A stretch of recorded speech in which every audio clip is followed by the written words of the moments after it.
ഇന്ന് കാണുന്ന നിലയിൽ ഇന്ത്യയുടെയും പാകിസ്ഥാന്റെയും അതിർത്തി രേഖകൾ വരച്ചത് ആരാണ്? അതിർത്തി രേഖകൾ വരയ്ക്കുന്നതിന് പിന്നിലെ മാനദണ്ഡങ്ങൾ എന്തായിരുന്നു? അതിന് പിന്നിലെ കാരണങ്ങൾ എന്തൊക്കെയാണ്? ആരാണ് ഇന്ത്യയും പാകിസ്ഥാന്റെയും അതിർത്തി രേഖ വരച്ചത്?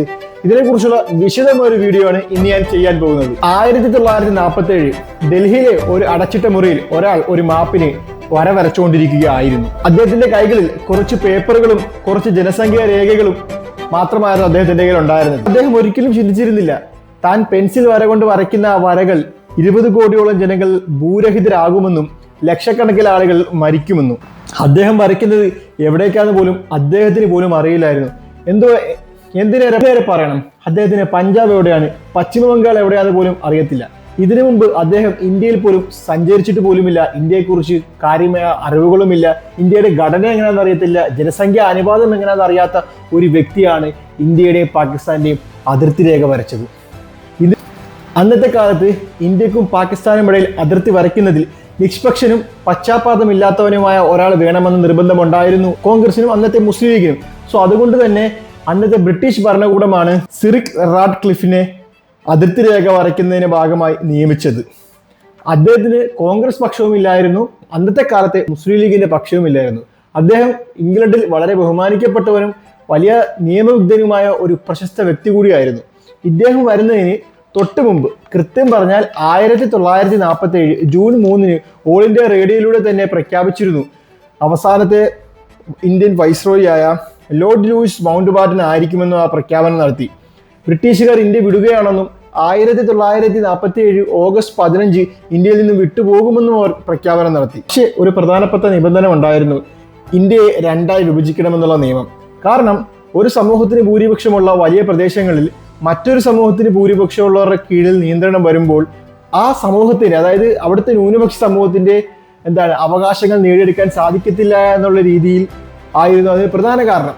ദ്രവപ്രയോഗത്തിന് പകരം വിഭജനമായിരുന്നു ഏകമാർഗം. ഇപ്പോഴേക്കും ബ്രിട്ടീഷുകാർ മനസ്സിലായി താങ്കൾ നിലനിൽക്കുന്നത്, അതായത് സ്ഫോടക വസ്തുക്കളുള്ള ഒരു കപ്പലിന്റെ മുകളിലാണെന്ന കാര്യം അവർക്ക് നേരത്തെ തന്നെ മനസ്സിലായി. അതുകൊണ്ട് തന്നെ അവർ പെട്ടെന്ന് തന്നെ രാജ്യം വിടാൻ തന്നെയാണ് അവർ ആഗ്രഹിച്ചിരുന്നത്. നമുക്ക് വിഭജനത്തിലേക്ക് കടക്കാം. ഇന്ത്യ പാകിസ്ഥാൻ വിഭജനം കേവലം 2 രാജ്യങ്ങളുടെ മാത്രം വിഷയമല്ല. കാരണം അന്ന് 565 നാട്ടുരാജ്യങ്ങൾ ഉണ്ടായിരുന്നു.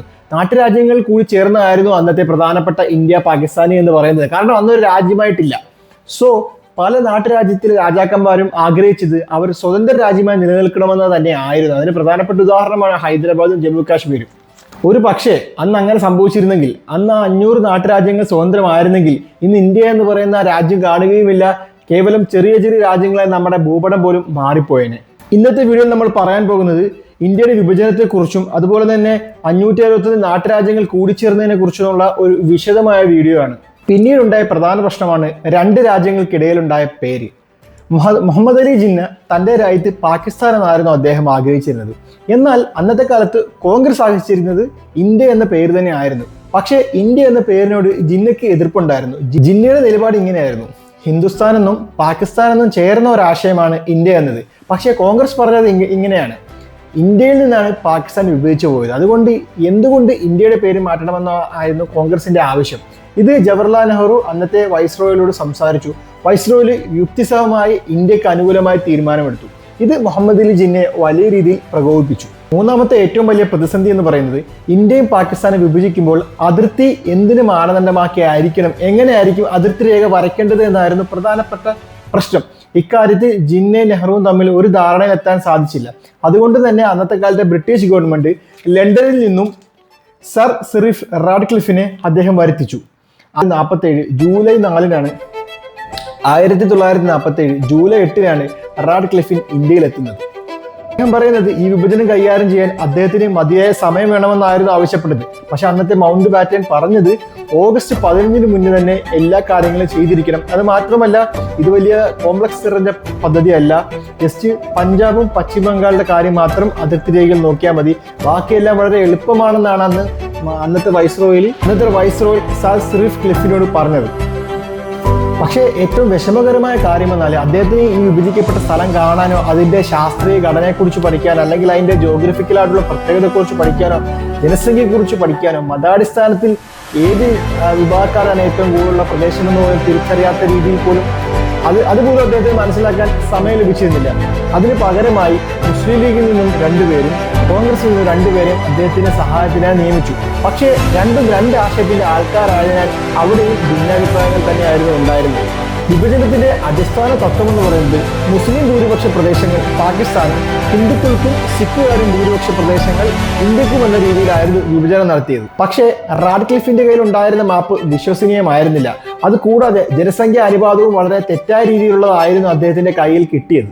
അദ്ദേഹം ഏറ്റവും കൂടുതൽ പ്രതിസന്ധി ഉണ്ടാക്കിയ കാര്യം കൊൽക്കട്ടയും ലാഹോറിന്റെയും വിഷയത്തിലായിരുന്നു. കാരണം കൊൽക്കട്ട അന്ന് ഹിന്ദുക്കൾക്ക് ഭൂരിപക്ഷമുള്ള പ്രദേശമായതിനാൽ കൊൽക്കട്ട ഇന്ത്യയുടെ ഭാഗമായിരുന്നു. പക്ഷേ ലാഹോറിന്റെ പ്രത്യേകത എന്ന് പറയുന്നത് ലാഹോറിൽ 5 ലക്ഷം ഹിന്ദുക്കളും 1 ലക്ഷം സിഖുകാരും 6 ലക്ഷത്തോളം മുസ്ലിങ്ങളുമുണ്ട്. സോ ഒരു മതവിഭാഗങ്ങൾക്കും പ്രത്യേകമായ ഒരു ഡോമിനേഷൻ അവിടെ ഇല്ലായിരുന്നു. അതുകൊണ്ട് തന്നെ ലാഹോർ ഇന്ത്യയുടെ ഭാഗമാക്കണമെന്നായിരുന്നു നിലപാട്. എങ്കിലും ലാഹോർ ഇന്ത്യയുടെ ഭാഗമാക്കുകയാണെങ്കിൽ ബ്രിട്ടീഷ് ഇന്ത്യയിലെ ഏറ്റവും പ്രധാനപ്പെട്ട 10 നഗരങ്ങളിലെടുത്താൽ അതിലൊന്ന് ലാഹോർ ആയിരുന്നു. അതുകൊണ്ട് തന്നെ ലാഹോർ പോലുള്ള വലിയ നഗരം ഇന്ത്യക്കായാൽ പാകിസ്ഥാന് കാര്യമായ മറ്റു വലിയ നഗരങ്ങൾ കിട്ടാനുള്ള സാധ്യത വളരെ കുറവാണ്. അതുകൊണ്ട് തന്നെ ലാഹോർ പാകിസ്ഥാന് കൊടുക്കുകയാണ് ചെയ്തത്. ഞാൻ വിചാരിക്കുന്നത് വിഭജനം എന്ന് പറഞ്ഞാൽ കേവലം അതിർത്തി വരകളിൽ മാത്രം ഒതുങ്ങുന്നതല്ല. അന്നത്തെ കാലത്തുണ്ടായിരുന്ന ഓഫീസിലെ ഫർണിച്ചറുകൾ, സീലിംഗ് ഫാനുകൾ തുടങ്ങിയ പ്രധാനപ്പെട്ട എല്ലാ മേഖലകളിൽ പോലും ആ വിഭജനത്തിന്റെ പ്രകടനം അന്നുണ്ടായതാണ്. കാരണം അന്നത്തെ ഇപ്പോൾ ഓഫീസ് ആയിക്കോട്ടെ അല്ലെങ്കിൽ മറ്റു ഗവൺമെന്റ് കീഴിൽ വരുന്ന എല്ലാ മേഖലകളിലും അതിന്റെ എഫക്റ്റ് ഉണ്ടായി. അതായത് ഇപ്പോൾ ഓഫീസിൽ ഫർണിച്ചർ, ഫാൻ എല്ലാത്തിനും പ്രകടമായ മാറ്റങ്ങൾ ഉണ്ടായിട്ടുണ്ടായിരുന്നു. അതിനിടയിൽ വളരെ വിചിത്രമായ ഒരു സംഭവം പുറത്തു വന്നു. 1946 ബംഗാൾ സർക്കാർ ഇംഗ്ലണ്ടിൽ നിന്നും 60 താറാവുകളെ ഓർഡർ ചെയ്തിരുന്നു. 1947 ജൂലൈയിൽ ഈ താറാവുകൾ കൊൽക്കത്തയിൽ എത്തിയപ്പോൾ അവയുടെ ബില്ല് 250 പൗണ്ടായിരുന്നു. പക്ഷെ ചോദ്യം ഇതായിരുന്നു, ഈ താറാവുകൾ ആരുടേതാണ്? പശ്ചിമ ബംഗാളിന്റെയോ കിഴക്കൻ ബംഗാളിന്റെയോ? അതോ താറാവുകൾ 2 ഭാഗങ്ങളായി വിഭജിക്കണമോ? ഫിനാൻസ് സെക്രട്ടറി പണം നൽകുന്നത് നിർത്തിവെച്ചു. താറാവുകൾ ഗോഡൌണിൽ അവഗണിക്കപ്പെട്ടു. താറാവുകളിൽ നിന്നും ടൈപ്പ് റൈറ്റുകളിലേക്കും സോപ്പോട്ടിയിൽ നിന്നും ലൈബ്രറി പുസ്തകങ്ങളിലേക്കും എല്ലാത്തിനും വേണ്ടി തർക്കം നടന്നു.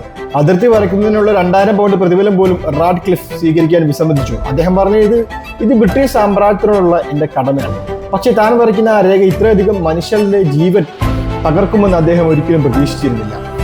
1943 ഓഗസ്റ്റ് 13 ബൗണ്ടറി കമ്മീഷന്റെ റിപ്പോർട്ട് മൗണ്ട് ബാറ്റന് ലഭിച്ചു. മൗണ്ട് ബാറ്റൻ ഇത് വളരെ സൂക്ഷിച്ചു വെച്ചു. കാരണം ഇത് പുറത്ത് ആക്കിയ അതായത് ഈ വിഭജനത്തിന്റെ ഈ മാപ്പിന്റെ കാര്യങ്ങൾ പുറത്തു വന്നാൽ രാജ്യത്ത് വലിയ വിഷയങ്ങളുണ്ടാകും. രാജ്യത്ത് വലിയ കലാപങ്ങളും മറ്റു പ്രശ്നങ്ങളും ഉണ്ടാകുന്നത് കൊണ്ട് തന്നെ വളരെ രഹസ്യ സ്വഭാവത്തോടു കൂടിയാണ് ഇത് സൂക്ഷിച്ചു വെച്ചത്. ഇദ്ദേഹത്തിന്റെ നിലപാട് ഇങ്ങനെയായിരുന്നു, ആദ്യം എല്ലാവരും സ്വാതന്ത്ര്യം വളരെ സന്തോഷത്തോടു കൂടി ആഘോഷിക്കട്ടെ, അതിനുശേഷം ആകാം അതിർത്തിയിലെ കുറിച്ചുള്ള വിവരങ്ങൾ അവർക്ക് പുറത്തു കൊടുക്കാവുന്നതായിരുന്നു അദ്ദേഹത്തിന്റെ നിലപാട്. 1947 ഓഗസ്റ്റ് 15 ഇന്ത്യയിലും പാകിസ്ഥാനും സ്വാതന്ത്ര്യം ആഘോഷിച്ചു. പക്ഷേ ലക്ഷക്കണക്കിന് ആളുകൾ പോലും തങ്ങൾ ഏത് രാജ്യത്തിനെയാണ് ഉൾപ്പെടുത്തുന്നത് എന്ന് അറിയത്തില്ല. ജില്ലാ മജിസ്ട്രേറ്റുകൾക്ക് പോലും തങ്ങൾ ഡൽഹിയിലാണോ കറാച്ചിയിലാണോ റിപ്പോർട്ട് ചെയ്യേണ്ടതെന്ന് പോലും അറിയത്തില്ലായിരുന്നു. അവസാനം മൗണ്ട് ബാറ്റൻ സീൽ ചെയ്ത കവറുകളിൽ നിന്നും പ്രധാനമന്ത്രി നെഹ്റുവിന് പ്രധാനമന്ത്രി ലിയാഖത്ത് അലി ഖാനും അതിർത്തി റിപ്പോർട്ടുകൾ ലഭിച്ചു. അവർ വേർതിരിച്ച മുറികളിൽ പോയി റിപ്പോർട്ട് വിശദമായി പരിശോധിച്ചു. 2 മണിക്കൂർ അവർ വേർതിരിഞ്ഞു അതിർത്തി രേഖ പരിശോധിച്ചു. ശേഷം അവർ മൗണ്ട് ബാറ്റനുമായി കൂടിക്കാഴ്ച നടത്തി. അവർ തിരിച്ചെത്തിയപ്പോൾ ഇരുവരും വളരെ രോഷാകുലനായി. പ്രധാനപ്പെട്ട വാദങ്ങൾ ഒന്നിതായിരുന്നു, ഗുരുദസ്പൂർ. റാവി നദിയുടെ സ്വാഭാവിക അതിർത്തി പിന്തുടരുന്ന റാഡ്ക്ലിഫ് മുസ്ലിം ഭൂരിപക്ഷ പ്രദേശമായ ഗുരുദസ്പൂരിനെ ഇന്ത്യക്ക് നൽകി. ഇത് വളരെ പ്രധാനപ്പെട്ട തീരുമാനമായിരുന്നു. കാരണം ഗുരുദസ്പൂർ ഇന്ത്യക്ക് ലഭിച്ചില്ലെങ്കിൽ കാശ്മീരിലേക്ക് ഇന്ത്യക്ക് പ്രായോഗികമായി കരമാർഗം ഉണ്ടാകുമായിരുന്നില്ല. അങ്ങനെ സംഭവിച്ചിരുന്നുവെങ്കിൽ കാശ്മീർ പാകിസ്ഥാനിലേക്ക് പോകാനുള്ള സാധ്യത വളരെ കൂടുതലായിരുന്നു. പാകിസ്ഥാൻ ഇതിൽ സന്തുഷ്ടനായിരുന്നില്ല. അറിയാമെങ്കിലും റാഡ്ക്ലിഫിന് ഈ രേഖ ഇന്ത്യക്ക് കാശ്മീർക്ക് അവകാശവാദം ഉന്നയിക്കാനുള്ള ഒരു വഴി തുറന്നു. മനുഷ്യ ചരിത്രത്തിൽ ഏറ്റവും വലിയ കുടിയേറ്റമായിരുന്നു അത്. 1917 അതിർത്തി പ്രഖ്യാപനം നടത്തി. രേഖ പാകിസ്ഥാൻ പഞ്ചാബിൽ ഏകദേശം 50 ലക്ഷം ഹിന്ദുക്കളും സിഖുകാരെയും ഇന്ത്യൻ പഞ്ചാബിൽ 50 ലക്ഷത്തിലധികം മുസ്ലിങ്ങളെയും അവശേഷിപ്പിച്ചു. അവർക്ക് അവരുടെ വീടുകൾ ഉപേക്ഷിച്ച് പുതിയ രാജ്യത്തേക്ക് പോകേണ്ടി വന്നു. അവരിൽ ഭൂരിഭാഗം ആൾക്കാരും മുൻപൊരിക്കൽ കണ്ടിട്ടില്ലാത്ത സ്ഥലങ്ങളിലേക്കായിരുന്നു യാത്ര ചെയ്തത്. ആ അതിർത്തി പാലായനത്തിന്റെ നീളം എന്ന് പറയുന്നത് ഏകദേശം 50 മൈലാണ്. അതായത് 100 കിലോമീറ്ററിന് കൂടുതൽ നീളത്തിലായിരുന്നു ആ പാലായന യാത്ര. അപ്പൊ നമ്മൾ അതിന്റെ ആ തീവ്രത നമ്മളൊന്ന് ആലോചിച്ച് നോക്കണം. കുട്ടികളെ കയ്യിലെടുത്ത് മാതാപിതാക്കളും തലയിൽ തങ്ങളുടെ മുഴുവൻ സമ്പാദ്യം ചുമന്നുകൊണ്ട് അവർ യാത്ര തിരിച്ചു.